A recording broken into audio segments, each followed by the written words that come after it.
What's up, guys? Welcome back to the PL Pod right here on YouTube. I am Daniel Talks Football, and we are back with another week and another podcast. This week we are going to be talking about City versus Palace, Liverpool versus Bournemouth, Brentford versus Everton. We're going to have the normal FPL chat, as well as a deep dive into Leicester City, as well as a transfer review, as always. The guest on the line this week, we have a top bloke. Now, this guy is big time, you know. He's got 10.5 thousand followers on Instagram. He's got a lot of followers on TikTok. I can't remember how many, but I know it's a lot. He writes for Sportshood. He's a top bloke. It's Leicester fans. How you doing, mate? Yeah, I'm good, mate. How are you? I'm alright. I could be better if we'd won a game this year. But we'll move on to the depressing state of Leicester City later. But no, yeah, I'm good. Happy to have you on. Obviously, first time on the PL pod. Not the first time I've talked to you through a means like this, obviously. First time on the PL pod though, and it's good to have you on and good to get into more Premier League wide coverage with you. However, we will be going to your specialised side later in the pod. The first thing we did want to talk about is City versus Palace. Now, obviously, City won this game by 4-2. However, Crystal Palace were 2-0 up in the game. Erling Haaland scored a hat-trick, and he is just absolutely incredible. Do you think he'll turn out to be the best striker in the future? Definitely up there. It's hard to tell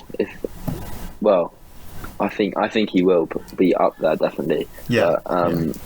If he stays at City, obviously, he's going to get a hatful load of chances every single game. So he's bound to score a load, and he's already showing it. So yeah, I mean, I like Haaland. I do. Obviously, this is talking once, you know, the Lewandowskis, the Benzemas, the Messis, the Ronaldos, they've all gone, which they will do probably within the next 4 or 5 years. Once they've all moved on, you know, it'll be between him and Mbappe probably. Yeah. And the way Mbappe's going at PSG, I think Haaland will turn out to be the best striker in the future. You know, he looks like a top quality player. You know, I said I think he'll get 17, 18 goals this year in that City side at the start of the year. Before he then next season goes on to get like 30. How many do you think he'll end up with? Well, how many has he got so far? It's like 6 or something, or it's quite a few, yeah. But he got 2 in the first game, none in the second game. And then, how much did he get in the third game? I'm finding out. I mean, he's got 6 goals and 1 assist. 6 goals, yeah. That's more than I expected him to get this soon on. Yeah. But yeah, I think he'll get 19-20. But 19-20. The reason he's not going to get more is because of the Pep rotation. Because Champions League midweek games will start soon. Yeah, and obviously exactly. They got Alvarez too, so you know he's probably going to get rotated a little bit. Indeed. He's also, I think he could pick up an injury at some point. Yeah. Not maybe, a long-term one, but a 3-4 week kind of thing. I could see that easily happening. So, but no, yeah, I think he'll have a good season. Obviously, Palace started this game quite well as well, going 2-0 up before half-time. Do you think they've got a good season in store for them? Yeah, potentially. I can't see him finishing in a European spot, but they've got an exciting project going on over there. Yeah. Good manager, some exciting players. But yeah, this season I can't really see him finishing top 7, to be honest. So what, top 10? Potentially. Well, they'll be somewhere between 12 to 8. Probably. They'll be in that mid-table league of, like, you know, hopefully where we'll end up, in Wolves and West Ham and Newcastle. Maybe a good cup run as well or something. Yeah, I could see that. They had a decent cup run last year, I do believe as well, didn't they? Yeah, they reached the semis or something. Yeah. But they lost to Chelsea. Yeah. Well, you know, not all teams can beat Chelsea in cups. We'll move on to the next game, which is Liverpool versus Bournemouth. Now, Liverpool won this game 9-0. Which I feel like not many people have actually talked about how mental it is. It seems to just be normal now, ever since we did it and then United did it. You know, Liverpool to beat Bournemouth 9-0, not many people are getting really, really excited about it. You know, it's like, they won 9-0. You know, it seems normal. However, Liverpool do seem to be back. Do you think they're title challengers? Oh yeah, definitely. They've got a brilliant manager, brilliant players, obviously, and yeah, they're the sort of team, like, every now and then they have a slightly dry patch, but then they're the sort of team that can go and just win like 15 games in a row if they wanted to. Yeah, which I think they potentially could do now. Yeah, you can't ever write them off, to be honest. They'll be top two. I think City will win it, but I think they'll definitely be top two. You think they'll get second? Fair enough. So do you think they've had that dry patch now then, or do you think they'll now push on and not sort of go through another drop in form throughout the season? Well, yeah, potentially, because they drew to Fulham, drew to Palace, and then they lost to United. So yeah, that's not good for their standards. But yeah, I think that 9-0 will give them a lot of momentum, and I reckon they'll win quite a few games in a row now. All right, fair enough. Obviously, there was a player within the game who didn't perform very well, and this is Mo Salah. No goals, no assists in a 9-0 win for Liverpool. Are you concerned about Salah? Do you think, he obviously signed that new bumper contract. Do you think now his levels are going to drop? Potentially a little bit from last season. I don't think he's, finished or whatever. No. He'll still be very good. But yeah, I don't think he'll be as good as he was last season. I saw something like Liverpool's XGI for the last few games was poor, but then obviously the 9-0 was very high, but Salah's remained being poor. So he was like a weaker link. But yeah, I think he'll get going. He's bound to. Okay. Liverpool team. Okay, fair enough. So a drop off from the levels before, which have obviously been impeccable, but still a solid season for Mo Salah then. Yeah. All right, fair enough. And then Bournemouth. We touched on them last week, so we won't touch on them for too long this week, but we have to mention it after, getting slapped 9-0. They look absolutely appalling. Are they finishing rock bottom?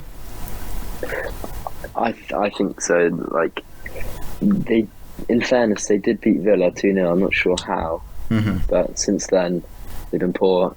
Fair enough, they have played 3 very good teams, but they just look so poor. You can't lose 9-0 to Liverpool. I know it's Liverpool, but yeah, I mean, Fulham drew to all of them. Exactly, and obviously I think could Scott Parker be one of the first managers to go? Obviously, he's in the bracket, possibly, is he, of the brackets of Frank Lampard, Steven Gerrard, Brendan Rodgers. Do you think Bournemouth could look to sack and improve, or do you think they'll just go back down with him? Potentially, but one, who are they going to get in who's better? Rafa? And 2, potentially. 2, they were expecting to start like this. They obviously weren't expecting to lose 9-0. No. They knew they were going to lose. Yeah. Well, not have much of a chance in the 3 games they've just played. They did well to beat Villa, so I think you can't write them off yet. But I think the bottom half of the table is kind of quite strong right now. There's not like loads of really poor teams. The only team I can see who's nailed on to go down is Bournemouth. Everyone else seems alright, like bar Leicester, of course. But bar Leicester, yes, obviously. I was just going to say that. We look absolutely awful. Okay, what we will do is we'll move on to Brentford versus Everton. Now, I was going to touch on Gordon first, but actually I will ask you about Frank Lampard. 1 win from 4 for this Everton. Did they win or did they get 3 draws? I can't even remember, Either way, it's been an abysmal start to the season for Everton. It's been just horrific. Just 2 draws. Loss versus Chelsea, loss versus Villa, draw versus Forest and Brentford. Things don't seem to be going in the right direction at Everton. Look, it seems so Everton to say, are they going to sack another manager? But are they? Potentially. I'm not a massive fan of Lampard, in all honesty. No. But they did well to stay up last season. They did. and I was kind of expecting them to sort of be back this year for some reason, but they're not. Yeah, it's not looking too good for them. It's not, no, and I could see Lampard going mid-season, you know, then bringing in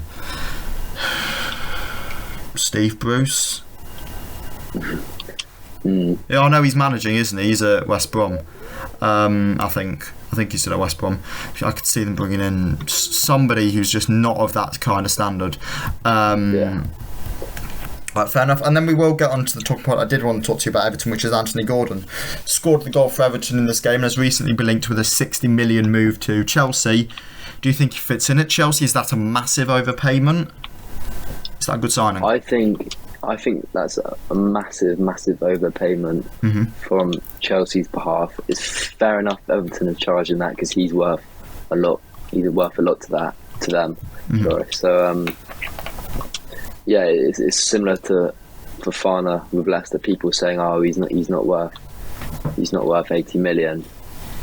I think he is personally, but to us, he's worth a lot more because he's like our best centre back and stuff. So like he's worth however much the club charges for him. So yeah, I think that's Chelsea have got better options. Even Hudson-Odoi, they've got him already. Yeah, and they're loaning him out. How much better is Gordon than Hudson-Odoi? Yeah, they're loaning out Hudson-Odoi to Leverkusen as well. So, you know, if he's not good enough, is Gordon really that much better? He doesn't get the goal contributions. I've heard that maybe they could be looking to bring in Gordon to play as a wing back, but I don't really rate that as an idea either. So I think for 60 million, you should stay far clear of that. Decent player, you know, if it was 20, you could maybe bring him in and loan him back to Everton for a year. But for 60, absolutely not. And I think it just shows that the valuations in this market have just gone absolutely crazy. And, you know, people are valued far too expensive nowadays. And something needs to change. Because soon you're going to have, you know, loan players who've spent a year in the Championship. You know, like, you know, say a Mark Guehi, a Levi Colwill moving for like 50, 60 million. If things don't calm down, because things seem to be going in a stupid direction with values. The teams like value them very highly, and that's fair enough, but then there's teams like Chelsea who pay that fee, which you wouldn't expect them, and then that just ups the market value, obviously. It does. It all started with that Neymar deal to PSG, and ever since then valuations have just gone sky high. Brentford, are they a team you possibly worry about? Haven't had the greatest start to the season, really. I mean, they're in 10th, granted, you know. They obviously did beat United 4-0, but they did lose that game to Fulham quite poor. They were poor against us for, you know, 70 minutes of the game. And a draw against Everton. Are you worried about them, you know, because obviously they don't have Ederson now, and he seemed to be a massive player for them last season? I am slightly worried for him, yeah. I feel like there could just be several teams that get pushed down into that relegation kind of battle. And I think they could be one of them, just because they did beat United like 4-0. They got a point against Leicester, but I think they're the sort of team who could go on a poor run mid-season and just get scraped into it. I'm not sure whether they will go down, but I think they'll be down there. You think they'll be down there? All right, fair enough. And then we'll move on to FPL. Now, I always do the FPL section, mainly to make myself look like a right old mug. Obviously, last week's FPL section was done before the Liverpool game, and there is still a game tonight. Is there a game tonight? No, there's not a game tonight, at least for me. I don't know if do you have any players still to play? No, I don't. No, okay, fair enough. Okay, so it's 11 players for each side. What have you got? How many points did you end up with this week? I ended up with 69 this week. 72. Daniel takes the win again. Run me through your team. You know, how did each player do? Alright, so I've got Ederson in goal. He disappointed again with 1 point. And last game against Newcastle as well, he got 1 point, but prior to that he got 6 and 7, so I'm still going to stick with him. Sticking with him, fair enough. Then I've got Trent, he got 17 points. I think he's a no-brainer in FPL, and he obviously had a great game against Bournemouth. James got an assist against Leicester. And then Cancelo, obviously, Man City defence, only got 1 point. Yeah. I've been slightly disappointed with him because I heard his XGI for assists is like 6 times lower than Trent's, and he's similar price. Yeah. So you're kind of only really there for clean sheets, but they're not really. Haven't really got them at the minute. They're not. But, No. Yeah, like I said with Ederson, I'm still going to stick with him because it's Man City defence. And then I got Gabriel, who had a mixed game against Fulham, but in the last minute he got a goal, so he got me 9 points, which I was very happy with. That's good. And then Salah, I captained him. Oh. They won 9-0 and he didn't get a single goal or an assist. I'm not sure how, but I'm still kind of glad I captained him because, I mean, if someone told me they won 9-0 and he didn't get a goal or assist, then and then I had Luis Diaz, who I transferred in for Maddison this week. Very good decision. He got 14 points. That was a good decision. Martinelli, first blank game week. Yep. Bailey only got 1 point. He didn't even start. Got 12 minutes. Then I had Kane. Got 2 goals. Got me 10 points. Unfortunately missed the penalty, otherwise he would have had a hat-trick. And then Jesus, who only got 1, unfortunately. Yep, okay, fair enough. So I ended up with 72, obviously, as I've said. I still kept rewarding goal for this week. I mentioned it on last week's pod that I was thinking about taking him out. However, I decided to stick with him, and he gave me 1 point again. I'm pretty sure I have taken him out for next week. Now I have brought in Robert Sanchez for Daniel Iverson, so then I can put Ward on the bench and still have 2 first-team goalkeepers. But I brought in Sanchez for next week. I do still have an extra transfer, so I could still make something if I wanted to. I went Cancelo at the back, who obviously we've already talked about, got 1 point. I had Perisic in there, who picks up 6. Happy with Perisic's weekend. Trent, obviously, who picked up 17, and James, who picked up 7. I had Salah. I didn't captain Salah. I changed my captain from Salah to somebody else who we'll find out about a little bit later. Obviously, Salah only picking up 3 points. Got Diaz as well. I've had Diaz in since the start, and very happy with his performances. Martinelli again, who drew a blank. I went for Pedro Neto, who I've stuck with ever since I transferred out Rashford, I transferred out Rashford the week before the Liverpool game. I brought in Neto just because I wasn't happy with Rashford. I'm not particularly happy with Neto either, but I'm not sure who else I could bring in for that. Well, 5.5 million. He's actually gone down to 5.3. But I'm not sure who else I could bring in for that kind of margin. I had Haaland up top, who got 17, who I'm incredibly happy about. And then I captained Jesus, who got 1 point and hence got me 2. I could have picked Haaland, I could have picked Diaz, I could have picked Trent, but no, I went for Jesus. So I'm not particularly happy about that. I've gone for Haaland for this week. I'm really torn if I should go for Haaland or Jesus. Because Jesus has Villa, Haaland has Forest. I really want to change it to Jesus now. I'm going to stick with Haaland though. The worry I have about Haaland, obviously he bags goals for fun, but I went with Kane at the start, and I just kind of haven't changed it because I'm worried that when I transfer him in, he's going to get rotated. He's not going to play every game, and he played on Saturday, was it? Yeah. And Pep said when midweek games start, Alvarez is going to play as well. So maybe he'll get rotated this game week. I'm not sure, but the thing is with Haaland, the reason why I'm happy to stick with him is because he's owned by 66.5%.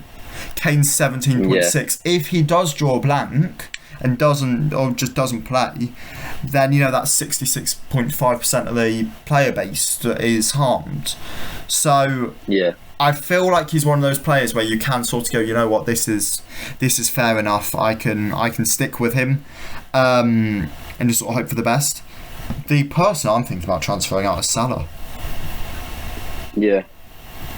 Maybe for KDB. He's 13 mil for someone who's not really on form right now. But exactly. I will stick with him though because of the high percentage owner. Yeah, me too. But no, yeah, I'm not convinced. However, I'll take the win again in the points, 72-69. So very happy, very happy with that. How many have you got overall? Overall, I'm on. Let me find out. 250. I'll take the win on this one. 256. 256. You see, I would know that, but you're not even in your own league. So I would know that if you actually were. However, you're not. And however, I'm doing sick. I'm top 1.5 mil. Nearly top 11,000 in Leicester, which I'm quite happy with, or top 11,000 of Leicester fans. So I'll take that. I'm happy enough with where I'm at right now, and I've got what 4 premiums do I have? You can't treat this a premium, can you? So 4 premiums. Plus a Cancelo, Perisic, Trent, James. It's a very, very solid side I've got, and I'm not looking to make too many changes. So hopefully it sticks with me until the World Cup.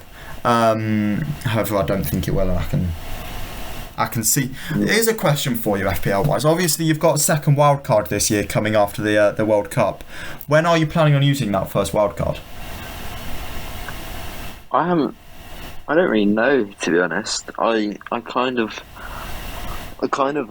before each game week watch a few FPL YouTubers, and I don't copy, but I get an idea of them. You get an idea, yeah. So I'll kind of see when they say it's best, and then I'll have to think about it. Yeah. Guess depending on if a load of players got injured in your team, and then I wanted to get a few more players in. Yeah. But yeah, You're not sure yet. Yeah, I'll agree. I think, I'm looking end of September, start of October probably, just to get it in that midpoint. However, again, if you were to pick up injuries and stuff, I'd have to reconsider that. I've saved that transfer from game week 1 though. I'm carrying that through with me for now, so hopefully I can kind of just leave that, and then if needs be, obviously with getting an extra transfer each game week, I can then make decentish changes by bringing in 2 players. So I think that's the way to play it this year. But no, yeah, very happy with the performance so far. 72 points this week, and we'll have to see what happens next. Well, not next week, is it? It's midweek fixtures. Is it Wednesday and Thursday they're being played? It's Tuesday, Wednesday, Thursday. One game on Thursday, which is us. I fume that we're playing on deadline day. Why are we playing on deadline day? We shouldn't. We need to be doing business at 8 o'clock on Thursday, not playing a football match. Because we know that every second counts in the transfer window, shown by 14 seconds late. So yeah, I'm not happy with that. Anyway, what I will do is we will take a short stop here before we cut back to start running through the most depressing football club in the football world. It's been touted. It hasn't. It's just been called stale. Leicester City. So we'll take a break and we'll come back to you for that. And we are back from that short little break. For you, it was about a second, so that works. Leicester deep dive. We did discuss Leicester City last week, obviously. However, it was in more of a brief kind of time. So I've got one of the best in the game to hop on here with me to try and figure out what's actually going on at Leicester City Football Club. I remember sitting on a call with fans about, was it a week or 2 ago? And we were just saying, how much of a state the club's in. And we were sat on that call for about an hour. So, if that don't show that, we are this football club's in a massive state, I don't know what does. But Leicester City, deep dive, let's get into it. What is going wrong at Leicester City Football Club? There's a lot of issues at the minute, I'd say. There's not one thing in particular, really. Mm-hmm. There's lots of different things. Firstly, we just got a massive squad, a squad that's made for European football, but obviously we missed out on that this year, so the squad's way too big for the Premier League, and obviously most of our fringe players are on massive wages. So we're paying millions of pounds a year for players who aren't even going to play and are just going to sit on the bench. Yeah. So first of all, that's a massive issue.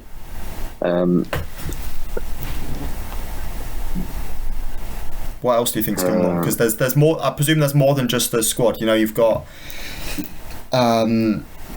Is Brendan one of the biggest issues at the club?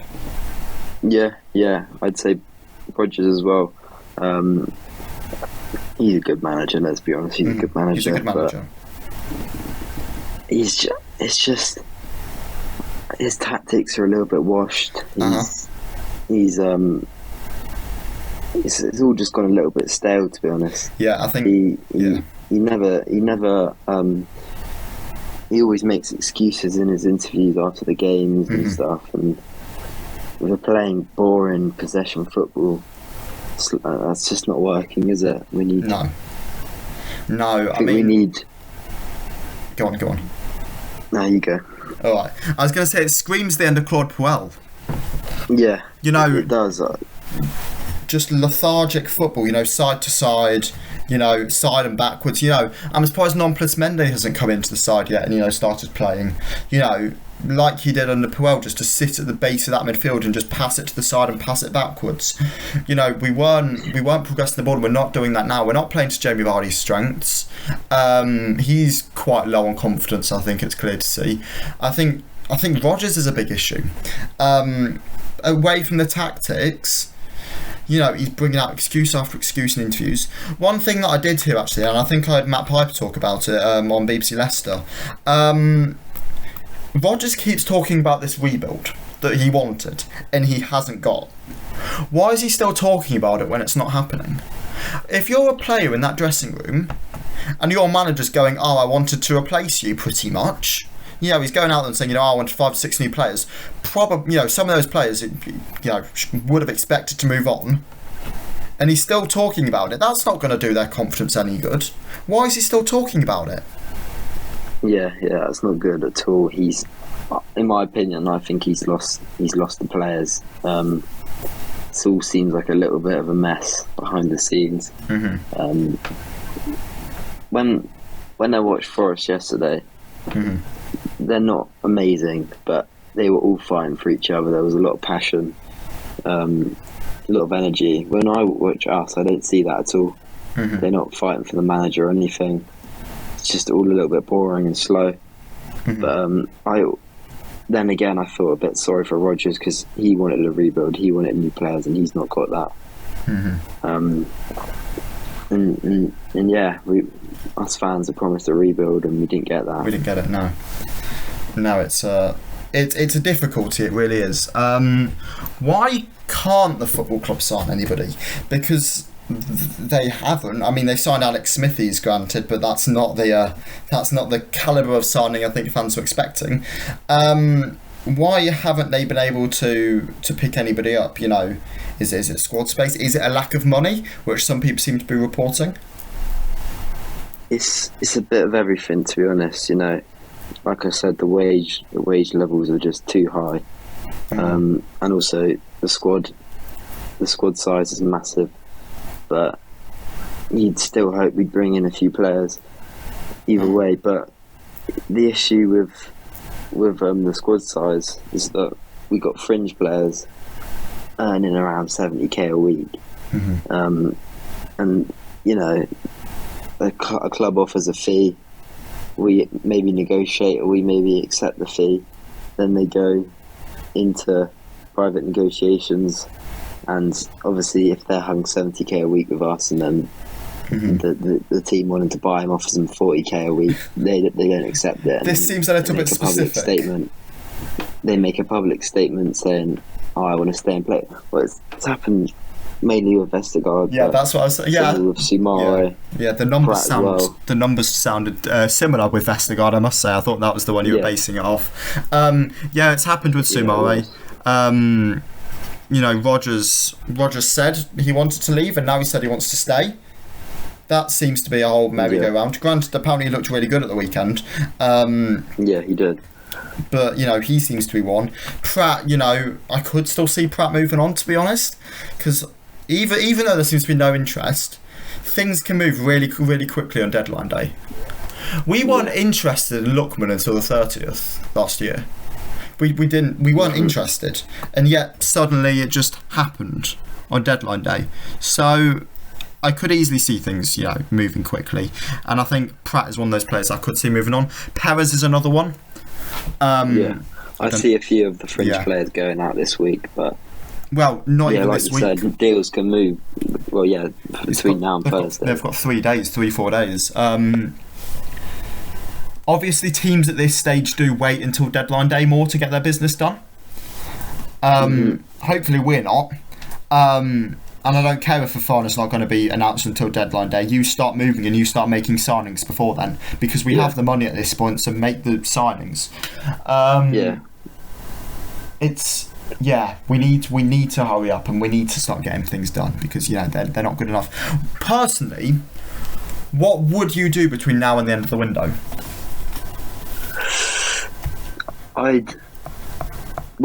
You'd hope the club would have a long list of who they want to buy, and they'd have scouted them for months and stuff. So ideally, I'd bring in a centre back, maybe even two, and a right winger. They're the crucial positions, and then if we can, maybe a centre midfielder. Okay. And then also get rid of a few extra fringe players. I reckon Perez will go, maybe Pratt, as you said. I can't see Vestergaard going, unfortunately. Neither of Bertrand, unfortunately, but I'd hope for 2 or 3 signings. Okay, fair enough. One thing I could see with Vestergaard, and I'll move back to the incomings in a second. One thing I could see with Vestergaard is a loan, where we possibly do pay 70% of that wage, just to get him out and playing football, to try and get him in shop windows, to try and get people to then take him for the final year of his deal. I know we'll still be paying the wage, but he's not going to get minutes here. Is that something you could see, or do you think they're going to keep him around the squad as an extra body? I could see that, but I think they'll keep him around the squad because, if we don't sign any centre backs, we've not got many. However, we got Evans, Amati, Soyuncu, who just doesn't get a look in anymore. Then obviously there's Vestergaard, so he might get minutes. If we get a few injuries, we might need to use him. And then in terms of personnel, who would you bring in? In terms of centre back, I'd like Tapsoba or Akanji. We can link with them a little bit. I'm right wing. I just don't have a clue, to be honest. I want a left-footed right winger. Yep. I'm not sure how realistic that is. I mean, there's a couple of names. We haven't been linked with any of these guys, so I'm just going to float them to you and see what you think. There's Samuel Chukwueze from Villarreal, Nigerian. So could easily come in to fit with that Ndidi and Iheanacho sort of partnership. You've got Lila Bada, who's playing currently at Celtic. The Israelis are two-footed winger. Was quite good in the Scottish League last year. I know it's the Scottish League, but still, for maybe 15 to 20 mil, he could be an option to bring in, because maybe he won't be that starter forever, but to bring in somebody else to compete with Mark Albrighton on that right hand side, and then when Sharkey would move on, maybe next summer when maybe Sharkey looks to move on, then maybe is the time when you bring in a new top quality winger. So I could see them two. Centre back, you've got Kasunu, you've got Tapsoba, you've got Akanji, you've got Ndika, you've got Lekwa, and then obviously you've got a lot of centre midfielders available. You've got people like Awar and you've got Kopchu. If I could get you, if you can just go to the club right now and say, right, 2 centre backs, a centre mid and a right winger, who do you pick? 2 centre backs, I'd choose. Being realistic, I'd choose Tapsoba and Akanji, or maybe Ndika. Centre mid, Awar. Okay. Hasn't been amazing recently, but he's a very good player. And right wing, I would have loved Hudson-Odoi. Can't really see that happening anymore. Maybe Mateus Pereira. We've been linked with him a little bit. Okay.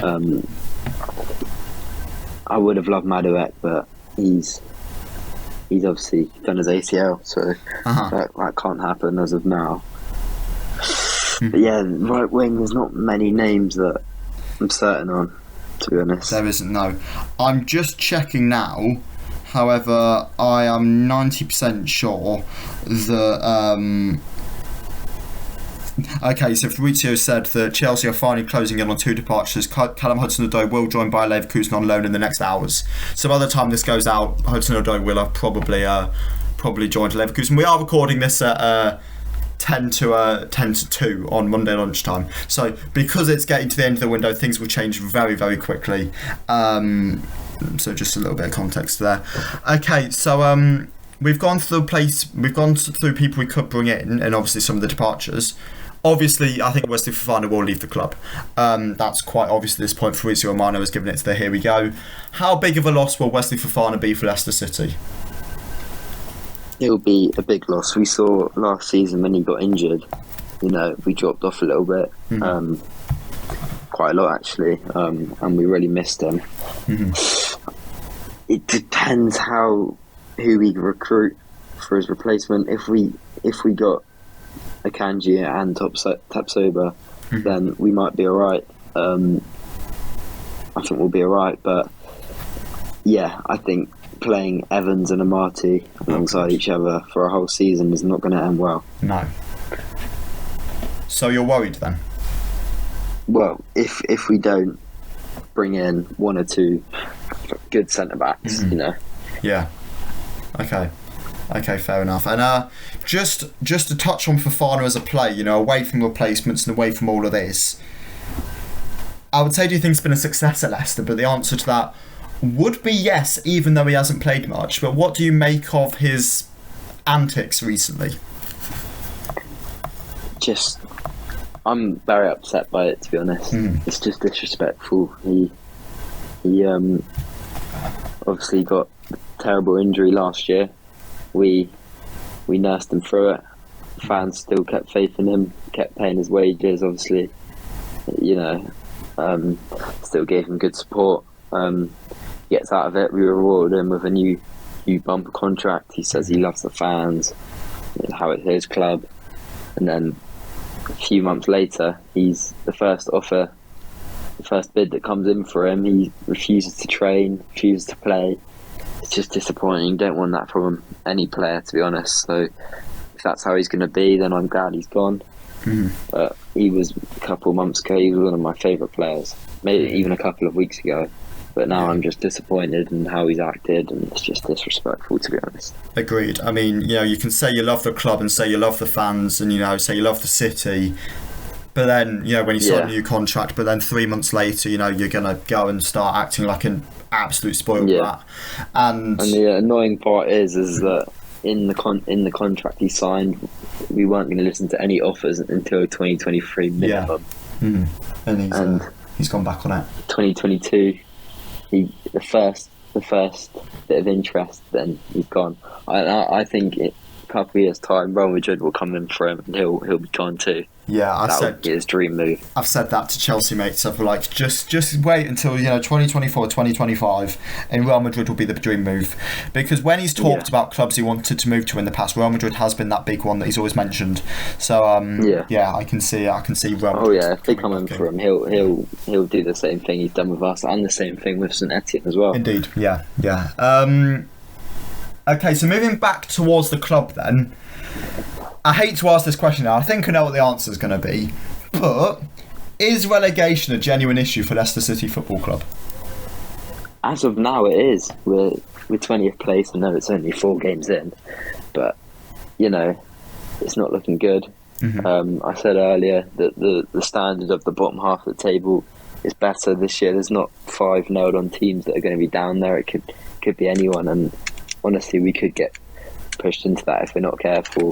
This next 3 days or whatever are crucial for us. We need to bring in 2 to 3 new players, spend that Fofana money wisely, and then ultimately this week we've got a game at home against United and away against Brighton on Sunday. We need to get points out of those games. If we don't, we're going to be quite a long way behind, to be honest. And yeah, we could easily get pushed down. I don't think we'll go down personally. We're a little bit too good, but it could be close. Yeah, I mean, people did say the same thing about Everton last year. They're too good to go down. I don't believe in the too good to go down thing. I don't think it's true. I think if you're bad enough, you can go down. I just think that's true, but we just can't. It's impossible that a club like us goes down with Maddison, with the players. Fafana. I know what you mean. With the players, but obviously, Yeah, I know what you mean. I do know what you mean. I think if it were to get to a stage where it was looking that bad, we'd sack Rodgers, we'd bring in a new manager, get the new manager bounce, and things should be okay again. Yeah. You'd think we're going to have a few good spells this season. Exactly. And we're not going to keep on losing. We'll win enough games. That's what you hope. But I guess we'll just have to see what happens. If Rodgers picks up 0 points this week, I can see him going. Yeah, potentially. Because they are 2 pretty hard games, though. 1 point off 6 games is unacceptable. Okay, maybe give him an extra week because no manager wants to come in 2 days after deadline day. But I don't think he will last the season. It is a genuine possibility, however, I don't think they will go down. And then, on the topic of Brendan Rodgers, are you Brendan Rodgers in or Brendan Rodgers out? If I'm honest, I'm kind of sitting on the fence. I want him out.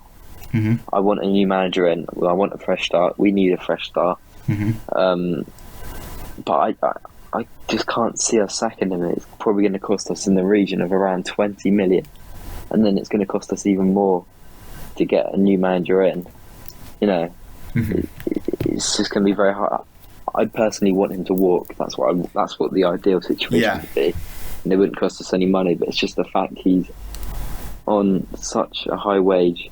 But let's be honest, he's like the 4th highest paid manager in the league, 10 million a year. That wage is to get us in the top 4, and we're bottom of the table. And we're a long way off where we should be. We are. And it's his job to sort it out, and it's not looking like he is going to at the minute. Hopefully he does. I want him to take us back to our best, but I can't see it happening, to be honest. No. So ideally he'd walk, but the only reason I'm not fully out is because of the money it would cost to sack him. And then who could replace him? The main name I'm thinking of is Pochettino. I'm not sure how realistic that is, but I'd like him if it came around. Okay, so fair enough. So Poch if possible. I agree with that. I like Poch a lot. If Poch was somebody we could bring in, I think I'd sack Rodgers tomorrow, to be honest. I like Poch a lot. Away from Poch though, because I don't know if he would come. There's people like, I'd like Thomas Frank. I don't think he'd come. I'd take Potter. I don't know if he'd come. If you offer them the same wages as Rodgers, you'd think they would. Yeah, but we can't do that. We can't do 10 million a year on another manager. Yeah, maybe 5.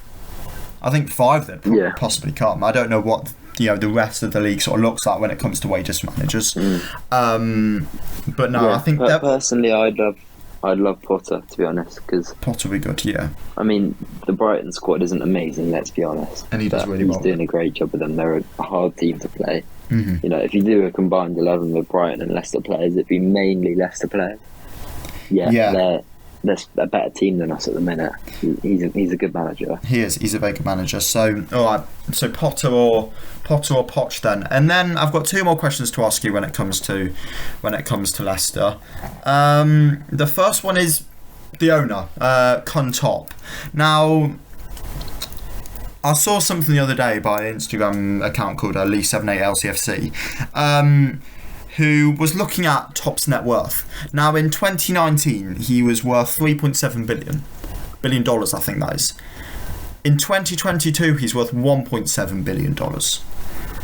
That is a big fall off. $2 million over the course of 3 years. billion, sorry, over the course of the 3 years. Do you think Top could sell the club, and are you worried about Top selling the club? I'm not entirely sure, to be honest. There was rumours of it like a week or two ago. They were all rubbish, obviously. But when you think deep into it, it is possible with the loss he's had. But I don't think he will, but it is possible. You don't think he will, but it's possible. And if he were to sell the club, would you be worried about the club? It depends, to be honest. We could get some really, really rich owners in, but then again, they may not care about the club as much as he does. So, it's risky. It's risky. Then again, I don't think he'd sell to like a nobody. He'd take care in it. Yeah. All right. Yeah. Okay, I rate that. And then, last but not least, on Leicester, what are your predictions for the season? I think it's not going to be amazing, but I think we'll finish around 12th. Okay. We'll improve. We'll have some good runs. I reckon we'll have a good cup run. Maybe this poor run will continue a little bit longer. But I think we'll be all right. And I think next season we will have a rebuild. We'll get some good players in, and I'm not sure whether Rodgers will last the season, but I think we'll finish in the mid-table region. Okay, fair enough. And then cups, can you see a cup run? What are your thoughts on that? Yeah, I reckon we might go on a Carabao Cup run. Okay. Potentially. Obviously, in the last few years we've had Europe, so we've had more games, but now I guess we can focus on the cups more. Maybe it's something Rodgers will target. If we're kind of mid-table in the league, might target the cups, since that's what we got a chance in. Obviously, we did that in the FA Cup a couple of years ago. But yeah, I could see us going on a cup run if we sort ourselves out. Okay, fair enough, mate. Alright, I think we'll take another short break here before you join us back for the transfer review. And we are back from another short break to come back and do the transfer review. The first player we have to review is Alexander Isak. Now, Alexander Isak has moved from Real Sociedad to Newcastle this week for a reported fee of 65 million plus 5 million of add-ons. Isak wasn't the greatest player in the league last season. I'm pretty sure he scored under 10 goals, which isn't excellent at all. However, he is a very, very good player, and regardless of what people want to try and say about him, he is a top player. If I look at his 2021-22 stats, which I'm just getting up for you right now, he scored 10 goals, 6 in La Liga in 32 games. In 2,000 and 2,700 minutes, he only got 10 goals. However, I've heard that he's a very good dribbler of the ball, but it is a lot of money. What are your thoughts on this one? Yeah, I'm a fan of him, to be honest. I think he's a good player. It's a lot of money, but it's just kind of a statement signing for Newcastle. They needed to sign like a big player to like kind of show what they're about. And if they've done that, maybe they could have spent it on another player. Maybe I think Maddison for that kind of money would have been better for them. Yep. But it is a good signing. I think he'll do well. Okay. But yeah, I guess we'll just see what happens. Okay, fair enough. And then can I get a rating? And one being, I always try and think of players for these. One being Vestergaard. No, one's worse than that. Vestergaard was at least a little bit cheap. One being Paul Pogba back to Manchester United after they'd let him go for a free and proceeded to let him go on a free again. And 10 being, let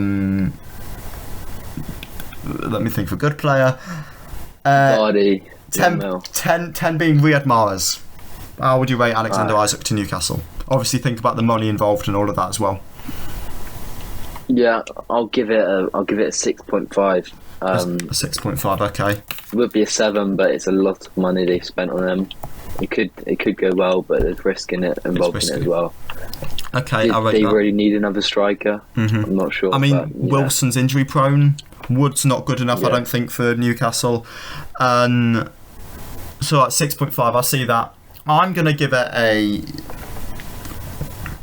I was thinking 6.5 as well, but I can't go the same. So do I go higher or lower? I'll go 7. I'll back him.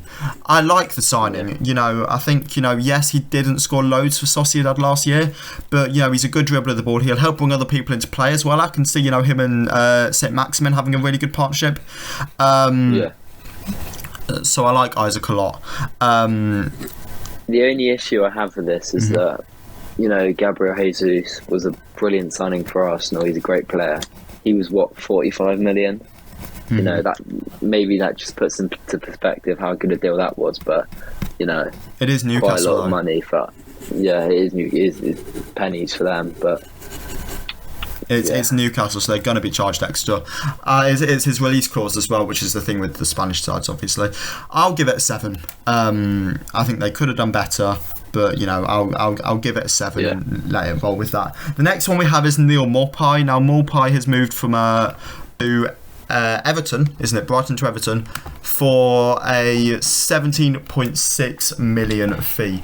Now Maupay scored 8 goals in the Premier League last year, getting 0.3 goals per game with 1.9 shots per game.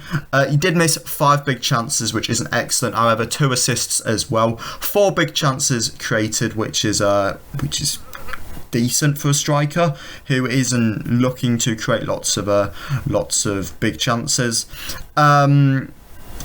He's a decent option. You know, I'm not a massive fan of him. You know, 1 out of 2 penalty goals as well, with a 13% goal conversion. 50% penalty conversion, obviously, and that all of his goals scored with his right foot. I think Maupay is an interesting option. I'm not the biggest fan of him, obviously. You know, he's... I don't know, there's something about him I don't like, and I don't know what it is. But there's something that I'm just not convinced about with him. So, I'm not sure. What do you think of it? I mean, from when I first saw this, I was like, that's a little bit weird. Why would he leave Brighton? It's a bit of a downgrade. But then from Brighton's perspective, it's alright. He's had a lack of game time and he only has 1 year left in his contract, and it's their last chance to make some money. So from their perspective, it's alright. However, Everton could have done better. It's Calvert-Lewin's good striker, but he's injury prone, obviously. Yeah. But it's nothing special. It's a good signing, nothing special. No. So I think I'll give it another 6.5. Another 6.5 for Maupay. Yeah. I feel like it's a bit panicked. And it shouldn't be panicked, because they've had a lot of time since Richarlison to plan what they're doing. But they couldn't get Dennis. And I still feel like there's better options on the market available, though. You know, you could have gone down to the Championship. It's just a little bit of a downgrade from like Richarlison. It's a big downgrade, yeah. I don't rate Maupay as a striker. I don't think he's really a top quality level. There's a reason Brighton were willing to let him go. So, personally, I'm going to give this a 6. I think, you know, 17.6 million as well. You know, that's a lot. That is a lot for a player of his kind of standard. So yeah, I'll give that one a 6. The next one we have to talk about is Emerson Palmieri. Now, obviously, Palmieri was on loan in Ligue 1 last season, on loan at Lyon. However, he has moved from Chelsea to West Ham for 13 million. Palmieri played 29 games in Ligue 1 last season, averaging about 78 minutes per game. 1 goal and 2 assists from left back, picking up 4 clean sheets in the process. You know, some more defensive stats in the line of, you know, 0.9 interceptions per game, 1.6 tackles per game, 64% successful dribbles per game. 64% successful dribbles, sorry. That's good. 64% of total duels won as well. That's quite good. 1 red card in for Lyon last year. Again, Palmieri's another person that I'm not always totally convinced with. He's somebody I struggle to sort of, totally back, just because, when he can't make it at Chelsea, West Ham are trying to look to go places. And yes, he looked decent at Lyon last year, as those stats have kind of backed up. However, I'm not convinced on him. What are your thoughts? I think it's a decent signing, to be honest. I think, West Ham, they've needed a left back, and now they've got that left back. Obviously, he played for Chelsea, didn't really get a look in. That's understandable, but it's one of those players who, doesn't really get the game time at the top 6 club, but then maybe they move down to a West Ham or a Wolves or a Leicester or something, and then they'll get the game time and potentially do well. I think he'll do well. It's not an amazing signing, but I think he'll do. I think he'll do decent. Okay, fair enough. What score can I get for that? I don't want to be boring here, but I'm not letting you give another 6.5. I'm not letting it. You had 2. No, I'm going to change the Marpe one to a 6 after thinking about it. Okay, all right, fair enough. It's in the this one, Emerson's in the region from a 6.5 to a 7. Okay, so you like it the most out of all the transfers so far then? Him and Isaac are pretty on par. Isaac are pretty on par. Okay, Emerson, I'll give a 7. I think I'm not totally convinced on him. However, you do also have Aaron Cresswell there as well, who can offer that competition and was the starting left back last year. You've got Cornet, who can again play at left back. So I know they don't want to play him at left back, but he can. So they've got options. Yeah. And I think Emerson is a decent option to bring in. 13 mil isn't much in nowadays market either. So if it were to go wrong, you could probably sell him for 4 or 5 and, not lose that much money. So yeah, I'll give Emerson a 7. The next one we've got was only completed a couple of hours ago as of recording, and this is Renan Lodi. Now, Renan Lodi has moved from Atletico Madrid to Nottingham Forest on a season-long loan. I presume this has this has a buy option of 30 million euros. Lodi did quite well with Atleti last season, I do believe. Played 29 games, but only started 13. So not excellent, really.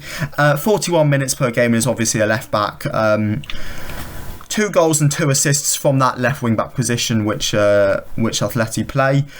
Defending wise, which is what Forest we're looking at, 0.4 interceptions per game, 1.1 tackles per game.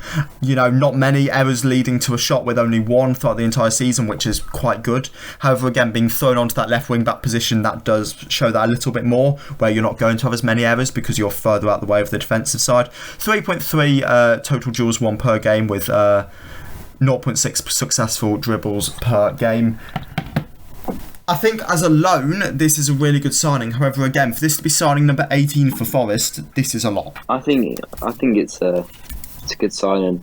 A little bit of a shock, Atletico to Forest. A bit strange, but Forest, I'd say that's a good signing. He's a top player. He played Champions League last year. Didn't he score against United at Old Trafford? Oof, I can't. Or was it ruled out? I can't remember, mate, I must say, but he's a decent player. Yeah. I'll give this one a 7. A 7, okay, fair enough. I will give this I'll give this an 8. I'm going to go out there. Yeah. Omar Richards is injured, which screams why they've signed him. But go with it. They obviously had Harry Toffolo to play on there, but I don't think Toffolo's that this quality. It's a huge upgrade. It is, and he's obviously Forest play that back three, so he can play at that left wing back role again, which if he does go back to Atleti will strengthen him for a starting berth there. I think this works for Atleti because they're bringing in Sergi Reguilon, and I think for Forest this is an excellent signing. He's above Forest's level, I think, by quite a way. Yeah, definitely. So for them to be able to get this over the line, I think it's a magnificent buy, and I'll give him an 8. Yeah. And obviously being on a loan as well, there's no risk. Yeah. Which I think helps him as well. So I'll give Renan Lodi an 8. We've got 2 more now. The first one of these is somebody we've already discussed, which is Wesley Fofana. Obviously, Wesley Fofana is going to be moving from Leicester to Chelsea. This isn't officially confirmed yet. However, Romano has given it the here we go, and Fofana is supposed to be flying out to the US right now for his medical. Why he's going to the US, don't ask me. We both know of Fofana's strengths, so I'm not going to go through and read out a load of stats for him. But if I'm looking at key moments from last year, obviously he had that big header in the Conference League on his comeback game. However, he was out for a long stretch of the season. But again, when he came back, you saw his talent shine through. So, what do you make of this move from a Chelsea point of view, not a salty Chelsea point of view? It's a very good move. It's a lot of money, but I'll tell you right now, it's worth every penny of that. He's so much talent, so young, so athletic. He's just such a good centre back, and I'm not just saying that because I'm a Leicester fan, but he will be a very good signing. He will go right to the very top. It's fair enough in wanting the move. There's ways to go about it, but from a Chelsea perspective, it's a very good move, I'd say. And they needed a centre back, and I've always said I think he'll fit in a back three so fast. I'll give it an 8.5. An 8.5. A 9. Can I get a 9, or are you going 8.5? I'm going 8.5, but it could be a 9. It could be a 9. Okay.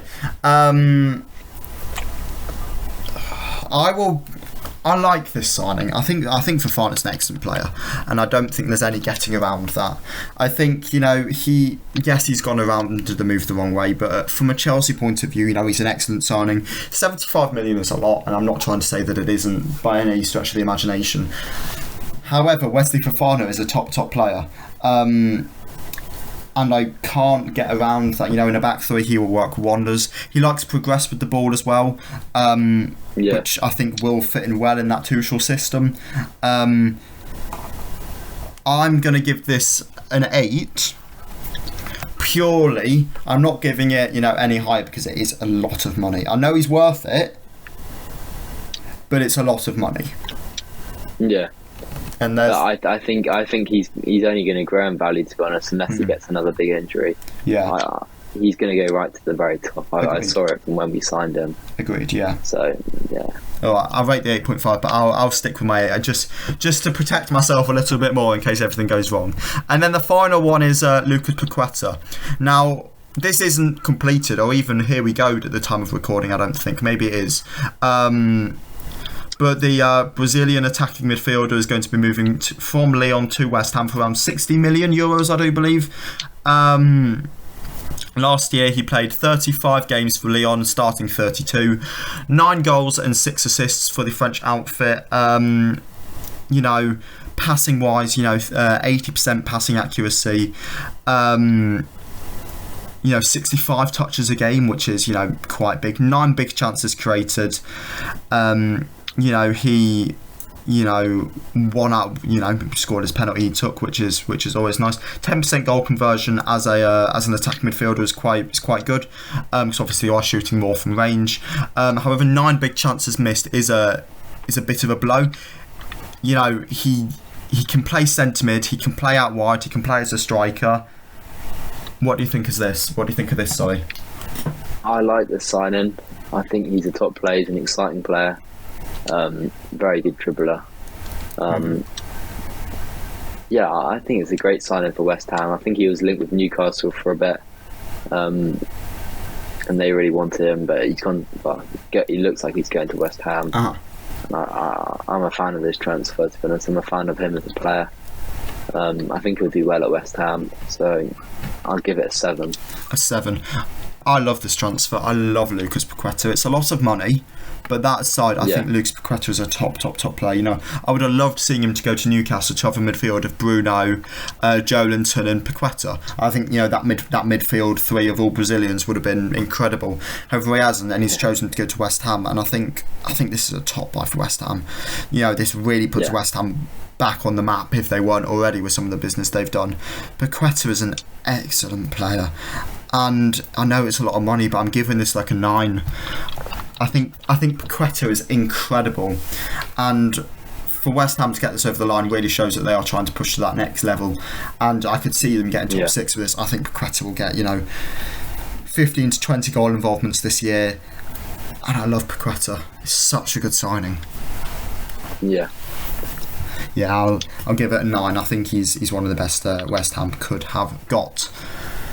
And on that note, we have reached the end of the pod for another week. Fans, thank you so much for coming onto the show. It's been a pleasure as always. If people want to find more of you, where can they find you? Instagram, Leicester Fans with a Z. Mm-hmm. It's like same username on TikTok too. Mm-hmm. And yeah, thanks for coming on, mate. It's been an absolute pleasure, and I'll catch everybody again next week when the deadline will have shot. See ya.